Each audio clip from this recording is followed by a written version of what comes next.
Bonjour et bienvenue dans cette nouvelle analyse d'une chanson de BTS. Aujourd'hui, on continue de s'intéresser au second mini-album solo de Jin, Echo, qui est sorti en mai 2025. Et cette fois-ci, c'est la 6e chanson, Background, que nous allons analyser. Elle commence de la façon suivante.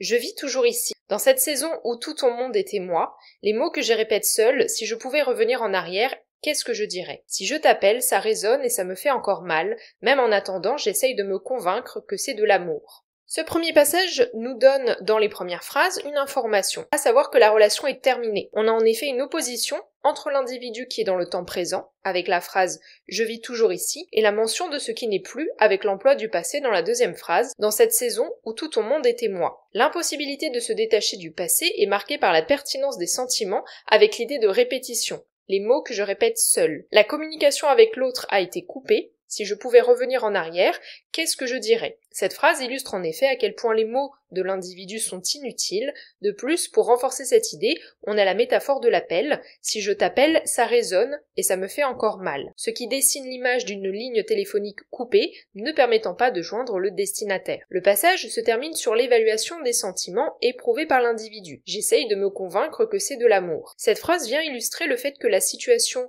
est vaine, déjà parce que l'individu ne peut plus joindre l'autre, que la relation semble être finie, mais surtout que les sentiments amoureux semblent également être terminés.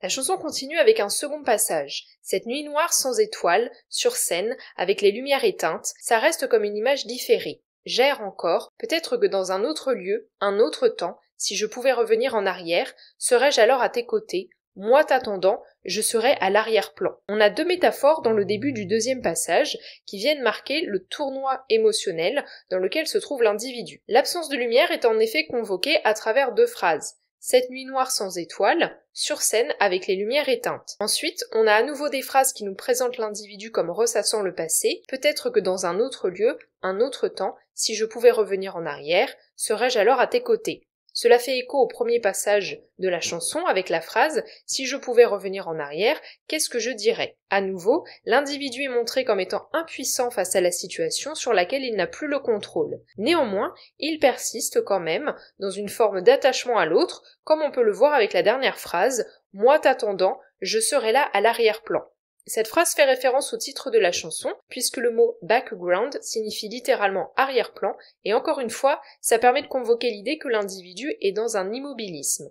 La chanson continue avec un nouveau passage. Peints de différentes couleurs, des rêves qui se sont entremêlés à mesure que nous étions peints par l'autre, le fait est qu'ils ont progressivement été oubliés. Des fois j'ai l'impression de devenir fou, mais je te choisis toujours, tout pour toi, mes traces devenues le passé, toutes usées, même en attendant, c'est devenu tout à fait supportable, en pensant que c'était de l'amour. Ce troisième passage commence avec une nouvelle métaphore, celle des rêves peints de différentes couleurs, des rêves qui se sont entremêlés à mesure que nous étions peints par l'autre. Cela permet de faire référence à l'influence que les deux parties ont eue quand ils étaient dans la relation et à tous les désirs, rêves et projets qu'ils ont formulés à ce moment-là. Ce sont des éléments qui constituent le ciment de la relation et qui ont été effacés, comme on le voit avec la phrase « le fait est qu'ils ont progressivement été oubliés ». Cette idée de disparition est encore en lien avec l'idée d'une situation sur laquelle on n'a plus le contrôle, comme cela est exprimé depuis le début de la chanson. Néanmoins, encore une fois, l'individu témoigne de sa persistance à se raccrocher à ce passé. Mes traces devenues le passé,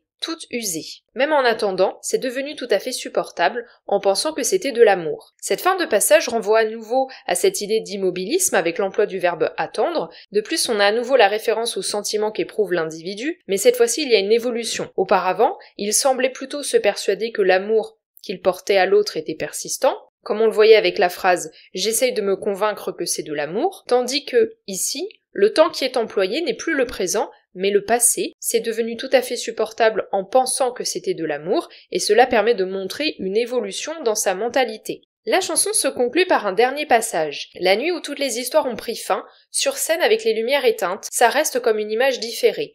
J'erre pour toi encore, peut-être que dans un autre lieu, un autre temps, si je pouvais revenir en arrière, serais-je alors à tes côtés. Moi t'attendant, je serais là, à l'arrière-plan. On retrouve la métaphore de la scène éteinte pour symboliser encore une fois l'absence de lumière et donc les émotions négatives dans lesquelles se trouve l'individu. Mais on a surtout la référence à un moment en particulier, la nuit où toutes les histoires ont pris fin.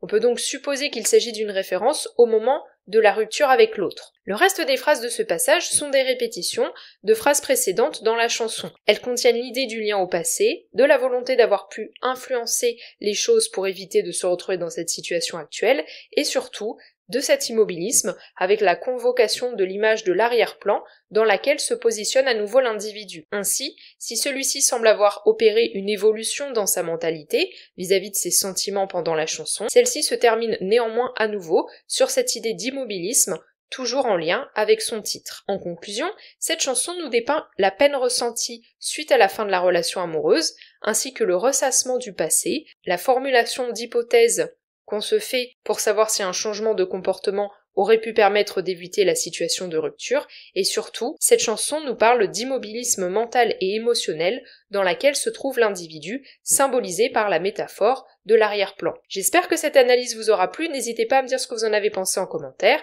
Est-ce que vous connaissez cette chanson et si oui, qu'est-ce que vous en pensez? N'hésitez pas à vous abonner au podcast si ce n'est pas encore le cas, vous pouvez aussi le partager aux personnes qui s'intéressent à BTS et à la K-pop. On se retrouve lundi prochain à 18h pour continuer la série d'analyses des chansons de ce deuxième mini-album de Jin.